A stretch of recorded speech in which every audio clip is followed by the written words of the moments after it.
importa hoy entrar en el detalle de qué son las cosas que efectivamente están cambiando y por ende habría que empezar a visualizar oportunidades ahí, ¿tá? Porque como yo les decía recién, lo que tenemos son como dos grandes áreas de gente que se preocupa por estos temas, que son quienes, por un lado, entienden que están siendo afectados negativamente, y por otro lado, quienes entienden que tienen una oportunidad, ¿tá? Entonces, unos están como preocupados de no perder lo que tienen, y los otros están preocupados por aprovechar, ¿tá? Entonces, para definir eso, tenemos que empezar a visualizar un poco cuáles son las alternativas que están sucediendo, o sea, los cambios efectivamente, por qué cambian y hacia dónde, y bueno, como les decía hoy temprano, es qué cambios son los que van a cambiar, que van a suceder temporalmente, y hay que aprovecharlos en el momento ya, sabiendo que tengo una ventana de un año, y cuáles son los que van a quedar, ¿tá? Entonces los puedo pensar más de largo plazo. Pero en realidad, cuando hablamos de cambio de comportamiento y todos visualizamos cosas que hacemos diferentes hoy de cómo las hacíamos, lo que nos sucede es que es medio como una nebulosa. Simplemente vemos que hay cosas que son diferentes, cosas que antes hacíamos que hoy no hacemos, no está muy claro cómo. Entonces, en esa difusión se me complica a mí visualizar y tomar decisiones. Entonces, lo que quiero arrancar es comentando un poco, poniendo o bajando un poco a tierra qué es efectivamente lo que cambia y qué es lo que no cambia. Así que voy a empezar con un ejemplo real. Por ejemplo, en Estados Unidos, el Starbucks, una de las cosas que hizo bastante bien fue migrar el cliente desde dentro de los locales, el típico cliente que compraba en el mostrador, se sentaba en una mesa de Starbucks y se pasaba 2 horas leyendo el diario o con su computadora trabajando o estudiando, que era un comportamiento que claramente se volvía peligroso y iba a dejar de suceder, y lo migraron hacia una app y un drive-thru. Entonces, lo que Starbucks logró fue de no perder esos clientes. O sea, pero claramente hay una diferencia notoria en el hábito, que era de, por un lado, ir y consumir, y por el otro lado, seguir consumiendo, pero no en el local. ¿Cómo lo hicieron? Bueno, ellos muy pronto en el inicio de todo esto lanzaron una aplicación, en realidad modificaron la aplicación que ya tenían, para poder soportar un modo en el cual yo hacía como una precompra y esperaba, por ejemplo, afuera del local o esperaba en el drive-thru, y que el drive-thru es donde yo voy con el auto, básicamente, y me lo dan en la ventana, y la aplicación me tiraba una notificación o me avisaba que estaba pronto mi café. Entonces yo en ese momento entraba al local y simplemente me llevaba mi pedido, que tenía mi nombre y un número, ¿tá? Entonces en realidad no tenía que interactuar con nadie, ni conversar con nadie, ni siquiera estar más de un par de minutos adentro en un local, con todos los riesgos que eso conlleva. ¿Y por qué este ejemplo es interesante? Porque en realidad lo que me importa mostrar es que acá no cambia el comportamiento de fondo. O sea, no cambia los consumidores, no cambia el hecho de tener las ganas de tomarse un buen café, que me genera un momento de placeres sensoriales, ¿tá? Sino que lo que cambia es la forma en la que yo ejecuto ese objetivo comportamental o ese comportamiento de fondo, ¿tá? Obviamente esto genera caos muchas veces, porque no todos están prontos para poder modificar la forma en la que yo proveo mi servicio o en la que yo atiendo a mis clientes, ¿tá? Pero esto significa en definitiva un caos para algunos negocios en los que la forma en la que yo estoy acostumbrado a trabajar ya no lo puedo seguir haciendo normalmente, todo mi negocio está diseñado así, no puedo. También trae oportunidades para otros, porque esto genera espacios en los que alguien se puede meter. Como siempre que hay caos, hay perdedores y ganadores, lo bueno del caos, o de este tipo de caos, es que en realidad hace perder a los ganadores de siempre y genera espacio para que los nuevos negocios o emprendedores puedan ocupar esos lugares diferentes. ¿tá? Y entonces, a mí mi objetivo es tratar de ayudarlos a que visualicen un poco esas oportunidades y se puedan preparar mejor, por lo menos para identificarlas. Entonces, otro ejemplo de esto, así como yo les ponía lo de Starbucks, que la idea fuerza acá, que quiero que entiendan, es que no cambia el objetivo del comportamiento, sino que cambian las formas en las que hacemos el comportamiento. ¿tá? Les voy a dar otro ejemplo diferente para que ustedes lo puedan visualizar en otro contexto. Por ejemplo, nosotros nos seguimos reuniendo.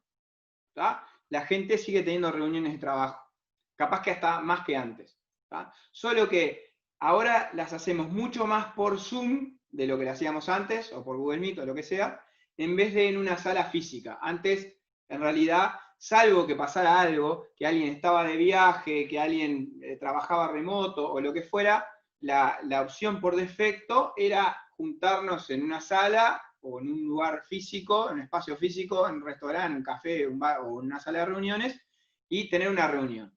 Hoy, por defecto, la tenemos en una videollamada. Lo que pasa es que, ¿dónde está el caos acá?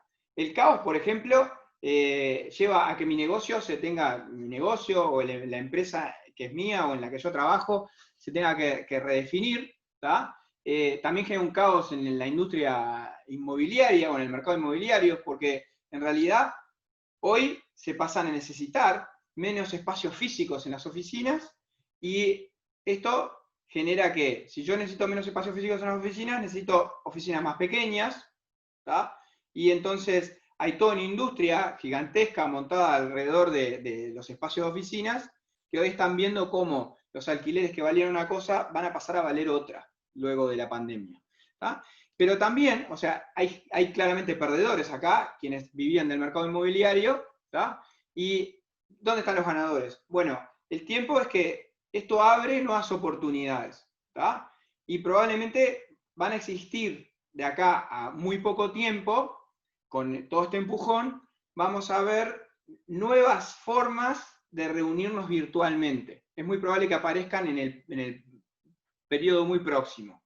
Porque no creo que ninguno de nosotros entienda que el estado del arte actual, o sea, como hoy es la norma de juntarse por Zoom, sea como va a quedar de manera definitiva. Lo que va a pasar es que esto va a seguir evolucionando. ¿Y qué pasa? Hoy, ¿cómo va a seguir evolucionando? No lo sabemos. Sabemos que no está estable. Entonces, ¿qué significa? Significa que acá van a haber nuevos emprendedores, en este caso tecnológicos, que van a poder ser disruptivos y van a poder crear nuevas formas de juntarnos virtualmente. ¿tá? Y eso se da a través de este cambio comportamental. Entonces, si yo vuelvo a lo mismo, que lo voy a seguir remarcando durante toda la charla, es lo más importante es que, de nuevo, no cambia el objetivo del comportamiento, que es juntarnos, nos seguimos teniendo que juntar, seguimos teniendo que compartir cosas, seguimos teniendo que discutir cosas, ¿tá? Cambian las formas en que satisfacemos esa necesidad de juntarnos y de discutir y de conversar. ¿tá? Y esto aplica para casi todas las verticales. Vamos a seguir viendo más. ¿tá? Bueno, me parece acá que hay un elemento clave, porque yo les estoy diciendo, bueno, esto genera oportunidades, todos estos cambios generan oportunidades, pero para poder sacar ventaja a esas oportunidades o poder ser de alguna forma, poder apalancarnos en ellas, de alguna manera tenemos que convertirnos como en videntes de los cambios. Tenemos que tener una habilidad que sea poder identificar rápidamente los comportamientos que están cambiando, y como vimos son las formas que están cambiando, poder identificarlas rápidamente, o las que van a cambiar, para poder proveer mejor un servicio, un producto más adecuado hacia donde va a quedar. Entonces, para lograr visualizar estos cambios, para poder ser esos videntes que yo decía, necesitamos entender cómo operan los comportamientos. Esto no se puede hacer sin entender básicamente cómo operan. Es relativamente básico, lo vamos a ver lo sencillo. Para lograr ver cómo operan, tenemos que lograr visualizar las variables que determinan los comportamientos, que no son muchas. Hay ciertos elementos, que los vamos a ver, que determinan los comportamientos y determinan cómo son las formas que están más predispuestas a salir, a salir adelante o a triunfar en el futuro. Cuando podemos visualizar las variables que forman los comportamientos o determinan los comportamientos, también las podemos cambiar.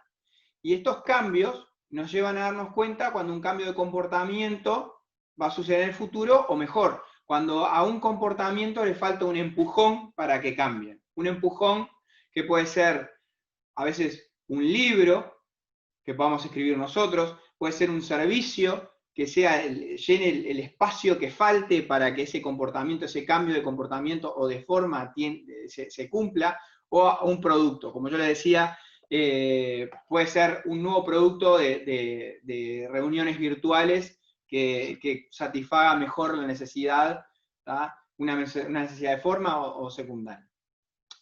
En la raíz de los comportamientos, si me pongo filosófico, y esto es un concepto importante, siempre los comportamientos, y un comportamiento es cuando una persona hace o deja de hacer algo, siempre en la raíz de los comportamientos, el objetivo es satisfacer una necesidad básica. Y esas necesidades básicas son o sensaciones o sentimientos. Pongamos ejemplos. Las personas hacen cosas por placer,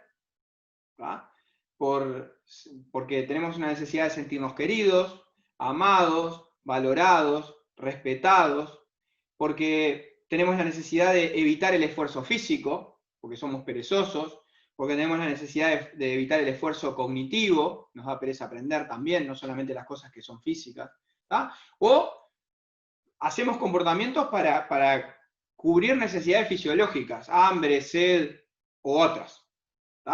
Y esos son los elementos que nos empujan a ejecutar comportamientos. Algunos son súper básicos, como por ejemplo, no sé, juego al fútbol porque me genera placer, y otros son mucho más elaborados, como por ejemplo, comportamientos compuestos, como ir a trabajar. Yo voy a trabajar de lunes a viernes 8 horas porque eso me paga el salario a fin de mes, y con ese salario yo puedo alimentar a mi familia y por ende puedo comer y puedo, o sea, me genera varios niveles de satisfacción de esos requerimientos básicos que yo tengo. Entonces, los comportamientos son las formas en las que logramos satisfacer esas necesidades en distintos contextos. Lamentablemente yo tengo que hablar un poquito de cosas de fondo acerca de los comportamientos. Lo voy a hacer lo más breve posible. No, es importante que no me importa acá que entiendan totalmente lo que estamos hablando, pero es importante que sepan que estas cosas existen, después las pueden googlear, las pueden interpretar, pero el tema es que todas las cosas que vamos a ver después y los consejos prácticos tienen que ver con esto, salen de esto, y me interesa que vean que en realidad todo tiene un fondo bastante profundo, y obviamente que también no son cosas que a nosotros se nos ocurrieron, sino que tienen un sustento real. Entonces, ¿cómo entendemos los comportamientos hoy? ¿Cómo nosotros logramos interpretar los comportamientos, analizarlos? Bueno, esto se hace a través de algunas herramientas. La neurociencia y la psicología cognitivo-conductual nos han dado estas herramientas en los últimos 20, 30 años, y las dos más importantes, o las dos áreas más importantes son, por un lado, una cosa que se llama la teoría del comportamiento, que es una serie de definiciones científicas que marcan por qué las personas hacemos o dejamos de hacer cosas, ¿tá? Y por otro lado el descubrimiento y la determinación de varias decenas de lo que se conocen como sesgos cognitivos, ¿tá? La teoría del comportamiento que yo hablaba al principio, básicamente nos permite conocer los parámetros básicos que operan a nivel subconsciente en nuestra cabeza para que una persona decida hacer algo. Y cuando hablo del subconsciente es, muchas veces, y la mayoría de las veces, nosotros hacemos cosas que en realidad no las racionalizamos, o sea, no somos conscientes, no estamos pensando en por qué las vamos a hacer, ¿tá? Salvo que sean comportamientos muy complejos. Entonces, el grueso de los comportamientos que ejecutamos son a nivel subconsciente. Me paro y voy hasta la cocina a buscar un vaso con agua porque tengo sed, pero no estoy pensando, no pienso, tengo sed, tendría que ir a la cocina, sino que me levanto y voy y lo hago, ¿tá? Y el grueso de nuestros comportamientos están definidos de esa forma, ¿tá? Entonces, por un lado tengo la teoría del comportamiento que me define esos parámetros, ¿tá? Y por otro lado están lo que yo hablaba, los sesgos cognitivos, que son, la manera más fácil de definirlos, son como irracionalidades predecibles conocidas, que tenemos los seres humanos, son cosas, comportamientos automáticos que no son racionales, ¿tá?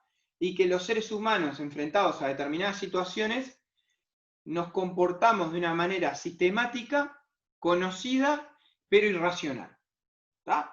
Y eso nos sirve, son como si fuesen bugs en nuestro cerebro, errores en la programación, ¿tá? Y nos hacen cometer errores. Estos errores permiten que podamos de alguna forma explotar o manipular los parámetros básicos de la teoría del comportamiento.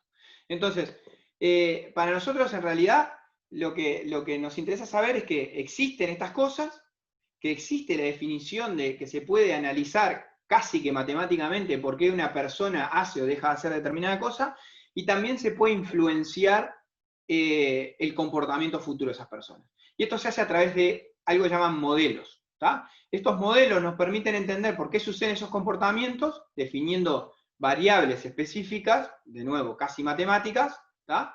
Y también nos permiten entender cómo el contexto influye en la decisión de una persona de hacer o no hacer un comportamiento, y cuando ese contexto cambia, como el escenario en el que estamos, ¿tá? Como un escenario de emergencia sanitaria en el que nos piden que no nos juntemos, que no hagamos determinadas cosas, eso significa un cambio de contexto, ¿tá? Nuestras percepciones de riesgo varían, pasan un montón de cosas, ¿tá? Nuestras ganas de hacer unas cosas suben y otras bajan. Ante estos cambios de contexto, los modelos nos permiten interpretar de una manera bastante efectiva y proyectar cómo nos van a afectar en los comportamientos que hacemos o dejamos de hacer. ¿Tá? Existen varios modelos de comportamiento. Yo les voy a mostrar uno que es el más simple, ¿tá? Y el más fácil de visualizar, que es el modelo de BJ Fogg, que es el catedrático de diseño de comportamiento de la Universidad de Stanford. Y básicamente define que para que un comportamiento suceda, se tienen que dar determinadas relaciones entre tres elementos. Por un lado, tiene que haber una motivación, o sea, yo tengo que tener ganas de hacer las cosas.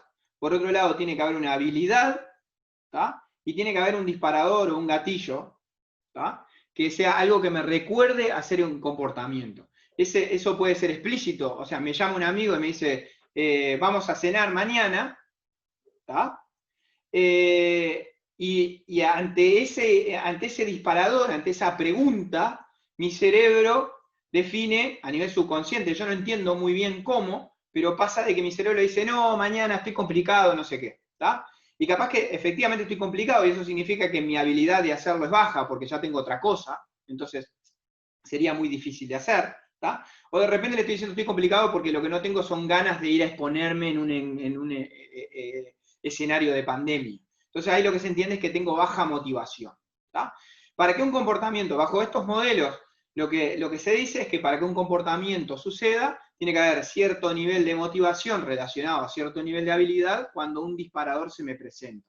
Un disparador puede ser una propaganda en la tele, puede ser una notificación del celular, un amigo que me llama, o algo que veo en la calle que me recuerda hacer algo, ¿tá? Entonces, mientras más motivado estoy, menos habilidad necesito. O sea, si yo tengo muchísimas ganas de hacer algo, no importa que eso sea difícil, si yo tengo muchísimas ganas lo voy a hacer, aunque sea difícil. Ahora, si yo tengo pocas ganas de hacer algo que es difícil de hacer, difícilmente lo haga. Y al revés también funciona. Si yo soy muy capaz de hacer algo, a mí me resulta muy fácil hacer algo, por más que yo tenga pocas ganas de hacerlo, y me genere poca ganancia, lo voy a hacer porque no me cuesta nada. Ahora, si algo es difícil de hacer, ya si tengo baja motivación, no lo voy a hacer. Entonces, básicamente los elementos que funcionan ahí, las variables a este súper alto nivel que se mueven son, siempre tenemos que considerar, y a mí lo que me interesa que se acuerden son de estos elementos, que existe la motivación, existe la habilidad y existe un disparador. Para que un comportamiento cualquiera suceda, tienen que darse estos elementos. La motivación puede ser intrínseca, como por ejemplo algo que me genera placer. De nuevo, yo voy a, no sé, como un postre porque me genera placer, o extrínseca. Hay una recompensa exterior, no es algo que me nace de adentro, sino que hay algo que me viene de afuera, que es, por ejemplo, cuando yo les ponía el ejemplo de, yo voy a trabajar porque me pagan un sueldo. O los chiquilines van a estudiar porque si no los padres los retan. Entonces, o sea, la recompensa es algo que viene de afuera. La habilidad puede ser física, o sea, yo puedo ser físicamente capaz de mover una piedra de 2 toneladas o no. La habilidad puede ser cognitiva, puedo saber o no saber hacer una cuenta, o puede ser contextual. Yo, por ejemplo, por más que sepa sacar un tornillo, si no tengo un destornillador, no puedo ejecutar el comportamiento. Y si no tengo tiempo, tampoco. O si no tengo dinero, tampoco. Entonces, de nuevo, lo importante que se lleven es que existen en lo más básico, estos 3 elementos, que son la motivación, la habilidad y los disparadores, y que los comportamientos juegan ahí. La habilidad, nuestra habilidad de hacer cosas, en un contexto de pandemia, por ejemplo, cambió. Y nuestra motivación de hacer cosas también. ¿Cómo es que cambió? ¿Qué son estas cosas que cambian? Bueno, vamos a ver un poquito.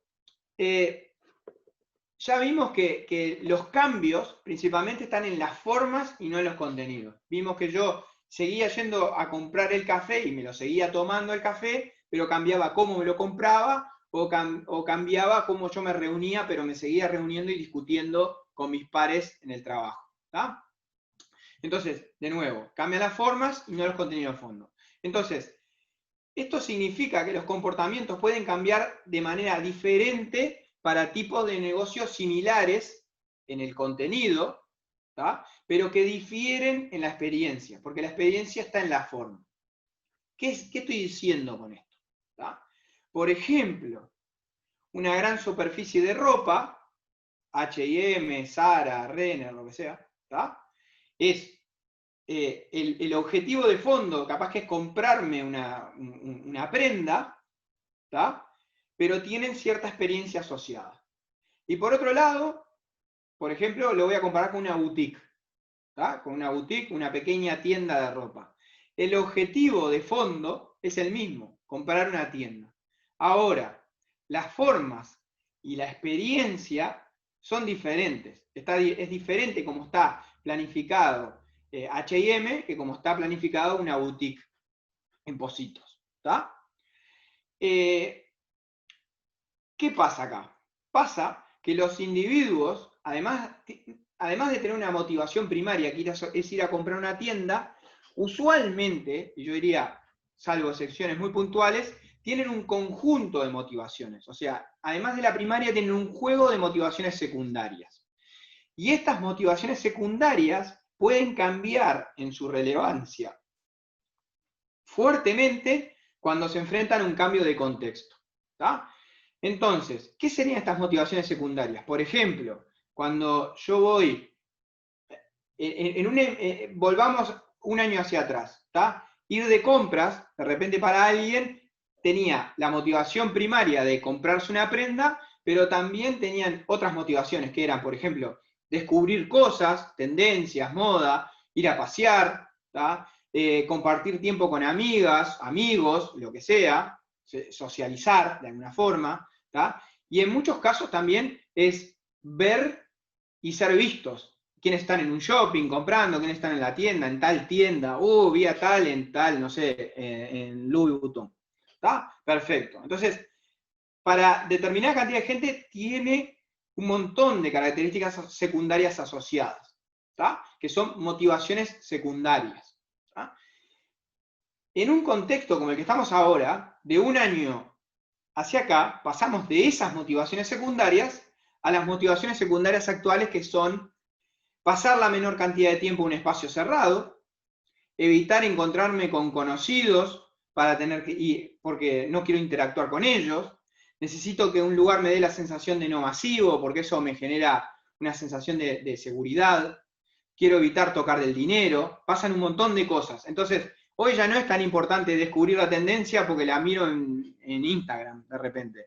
Hoy es importante para mí entrar y salir de un espacio cerrado, ¿tá? Porque los aerosoles me complican. ¿Tá? Entonces, eso significa que el objetivo primario sigue estando ahí, pero los secundarios cambiaron. ¿Tá? Entonces, el truco de poder aprovechar este nuevo escenario, estos cambios, está en hacer que los consumidores sean cada vez más capaces de satisfacer las nuevas motivaciones secundarias que tienen, ¿tá? Porque eso técnicamente, si vamos al diagrama del modelo que yo les planteaba, les mejora la habilidad. Ahora es más fácil para ellos, si yo, por ejemplo, preparo un lugar en el cual es más fácil cumplir con esas motivaciones secundarias, yo tengo más chance de que el comportamiento se ejecute, y por ende que se ejecute en mi tienda y no en la de enfrente, que no está pensada así. ¿Tá? Entonces, si yo logro que mi negocio sea la opción más fácil de satisfacer, no solo la motivación primaria, sino que la mayor parte de las secundarias, ¿tá? Que usualmente son las que son pasadas por alto, ¿tá? Porque la gente no las maneja, ahí es cuando yo tengo las de ganar y puedo transformar una crisis en una oportunidad. Por ejemplo, ¿tá? Por ejemplo, en este caso, las grandes cadenas, H&M, Zara, ¿tá? Que siempre tienen las de ganar, ¿tá? Porque las motivaciones de prepandemia están en el diseño propio de su negocio, en el ver y ser vistos, en el socializar, en el pasear, en el descubrir. Las grandes cadenas están pensadas de esa forma, ¿tá? Ese diseño hace que están tan armados en esa estructura que les cueste mucho o que directamente no puedan adaptarse a las nuevas necesidades secundarias o motivaciones secundarias.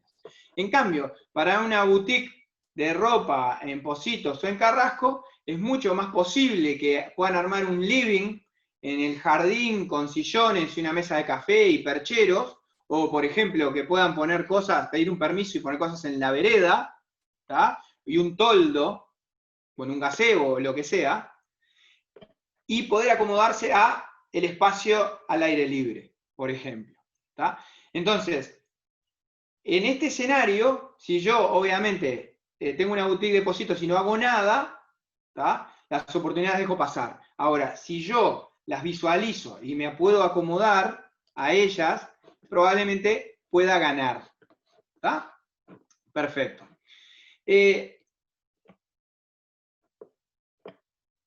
Vamos por ejemplo, a otra cosa, ¿no? Si yo hablaba de uno de los objetivos es no tocar dinero, ¿no? De las personas. Bueno, si yo tengo una cadena de lo que sea, de restaurantes, de lo que sea, es mucho más difícil poder habilitar un sistema de transferencias bancarias instantáneas o lo que sea, o post si no tengo, ¿tá? Es mucho más difícil porque en una cadena yo necesito una logística tecnológica para hacerlo, que no se hace rápidamente, tengo que comprar software, un montón de cosas, cambiar equipos, ¿tá? Que si yo, por ejemplo, soy el dueño de una cafetería pequeña en algún lado, ¿tá? O de una tienda pequeña, y en realidad le doy en mi número de cuenta y veo inmediatamente cuando me transfieren plata por la app de un banco a otro. ¿Tá? Entonces, capaz que si yo estoy en una situación de ser un emprendedor pequeño, tengo una posibilidad acá porque soy más dinámico, puedo hacer cosas de resolverlas mucho más rápido. ¿tá? Entonces, lo importante es que no solamente pensemos cuando como emprendedores visualizamos cómo podemos aprovechar las oportunidades de las motivaciones secundarias como un escape al problema, sino que además también tenemos que ser hábiles en utilizarlas como una oportunidad de destaque comercial. ¿tá? Porque si la gente, cuando en el modelo hablaba de los disparadores, ¿tá? Que es aquella pregunta, el amigo que me invita al asado, ¿tá? Es un disparador. También hablaba de la publicidad. Entonces, cuando yo utilizo estas cosas como una herramienta de destaque comercial, o sea, yo de alguna manera hago que la gente visualice que yo tengo un gazebo afuera, o que yo tengo una mesa en el jardín, ¿entendés? Y percheros y lo que sea, yo estoy haciendo que la gente sea consciente de su necesidad o de su motivación secundaria por fuera de la primaria.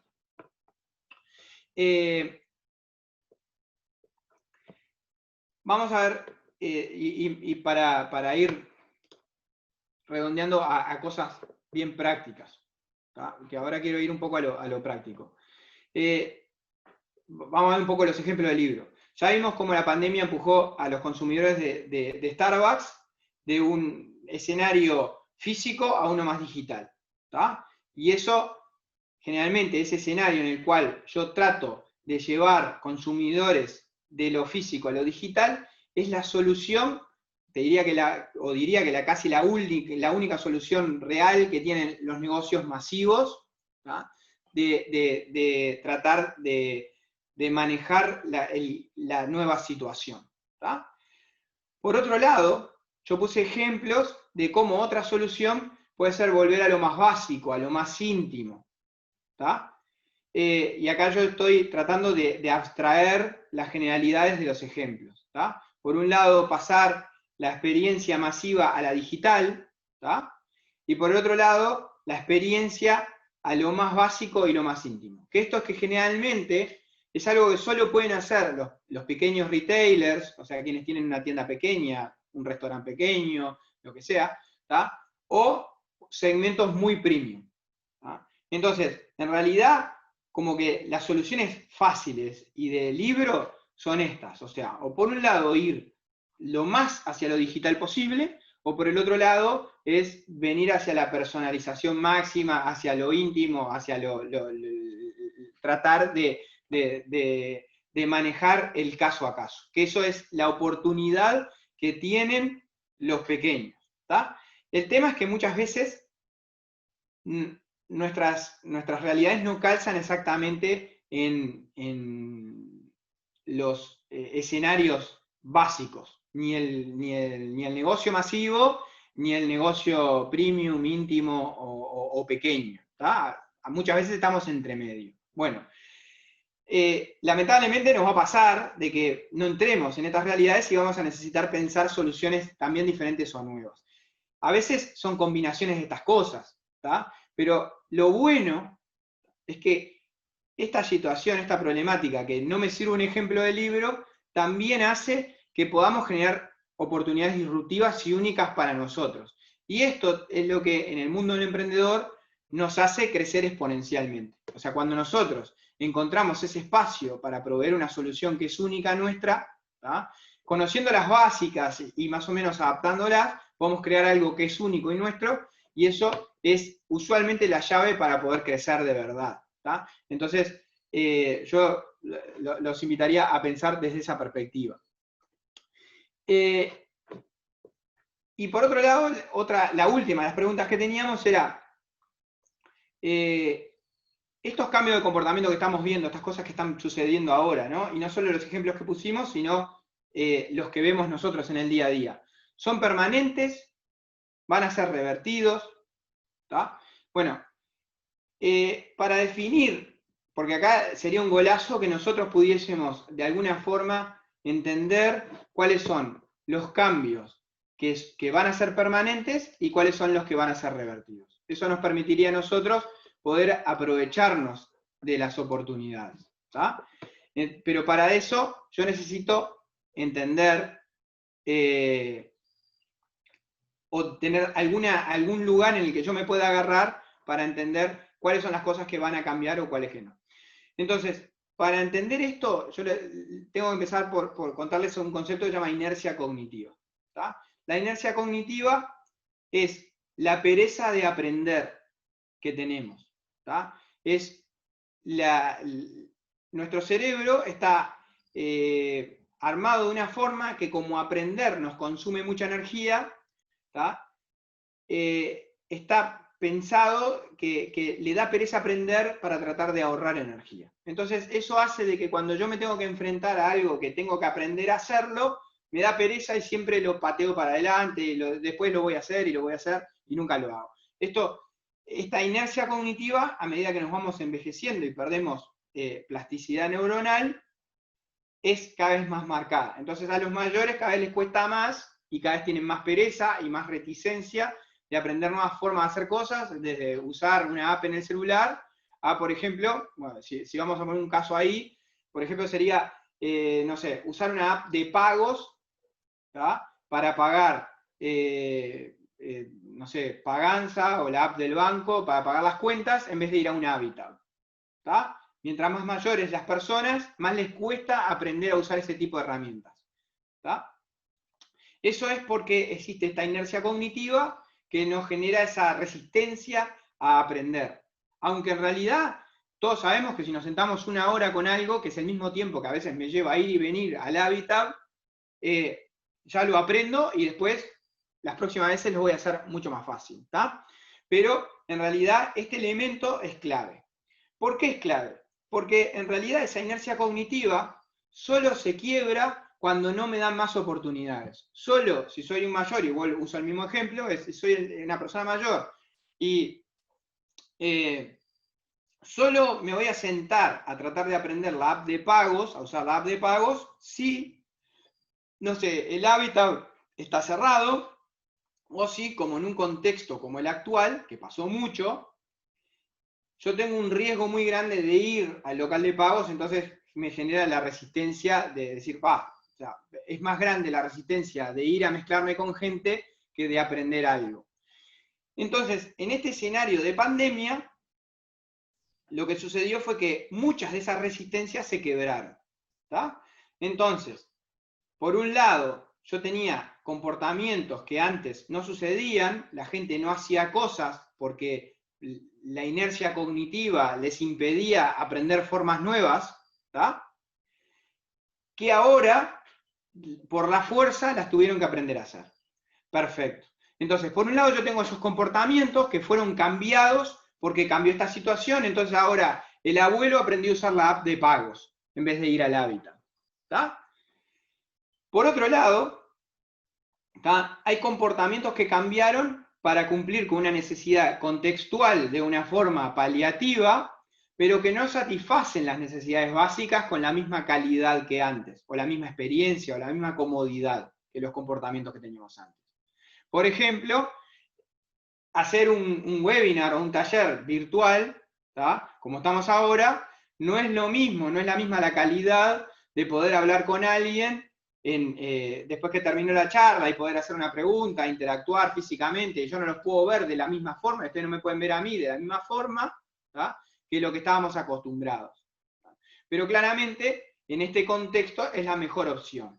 ¿Tá? Hoy estamos en esta charla digital porque sabemos que existe un riesgo real de que si hacemos un evento presencial nos puedan pasar cosas que no queremos. ¿Tá? Entonces, como la mayoría de nosotros no estamos dispuestos a correr ese riesgo, ¿tá? A pesar de que sabemos que esta experiencia digital no se compara con la de un evento tradicional, estamos acá y los organizadores lo organizan por acá. Bueno, entonces tenemos como dos grandes categorías de comportamientos que cambiaron. Los comportamientos que cambiaron porque, por un lado, son de una forma paliativa y los otros, los que cambiaron, ¿tá? A pesar de que me generaron una inercia cognitiva. Es bueno sentarse cuando yo me pongo a pensar de, che, este comportamiento va a volver o va a seguir así dentro de un año, ¿tá? Yo lo que tendría que pensar es, este comportamiento que cambió, ¿no había cambiado antes porque generaba una resistencia, a la gente le daba pereza aprenderlo? ¿Tá? Pero después que lo aprendieron, se dieron cuenta que es más cómodo pagar por la app del banco que ir a un local de pagos, ¿tá? O, por el otro lado, este comportamiento en realidad es algo que es paliativo, pero que me disminuye la calidad de la experiencia o la comodidad. Porque en esa pregunta es donde está la respuesta. Cuando nosotros nos enfrentamos a cualquier comportamiento que nos enfrentemos, ¿tá? Vamos a ver que generalmente la respuesta está en una de estas dos situaciones. Entonces, todos aquellos cambios, ¿tá? Que significaron una mejora sensible en la habilidad de los usuarios, o sea, la comodidad, los costos, ¿tá? Aunque me costaron aprenderlos, una vez que los aprendí me generan ventajas, ¿tá? Difícilmente sean revertidos. O sea, difícilmente una persona que aprendió a usar la app de pagos vuelva a ir al hábitat salvo que no tenga más remedio. ¿Tá? Y por el otro lado, todos aquellos cambios que significaron una pérdida relevante de calidad o de experiencia, como un webinar, probablemente sí lo sean apenas se puedan revertir. ¿Tá? A veces pasa que se dan estos dos factores al mismo tiempo. ¿Tá? O sea, hay veces que un cambio me puede generar comodidad, pero perder experiencia, por decirlo de alguna manera. Puede ser más fácil hacer esto virtualmente, porque no tengo que ir a un evento en otro lado, o por ejemplo, porque de repente no me tengo que tomar un ómnibus, ¿tá? Pero pierdo la experiencia, o pierdo parte de la experiencia. Entonces ahí hay como una relación, y tenemos que empezar a jugar. Muchas veces los comportamientos son únicos, y los contextos son únicos. Entonces no hay una explicación o una fórmula que funcione siempre, sino que en realidad lo que va a pasar es que ahí ustedes tienen que empezar a analizar para esa situación en particular, ponerse en la piel del usuario y evaluar estos elementos y cómo se comparan. Cómo se compara la pérdida de calidad respecto a la ganancia en comodidad. Si yo perdí calidad y no gané comodidad, es seguro que se va a revertir. Si yo perdí poca calidad, pero gané mucha comodidad, es probable que no sea revertido. Entonces, en realidad lo que tienen que jugar es en ese tipo de relaciones. Como de la misma forma que yo le decía, cómo podemos influenciar un comportamiento es en la relación que está dada entre la motivación que yo tengo y la habilidad que tengo de hacer algo. Entonces, si yo puedo mejorar la habilidad o puedo mejorar la motivación, probablemente el comportamiento sea hecho. Así que, básicamente, los temas que yo quería más o menos cubrir vienen por acá.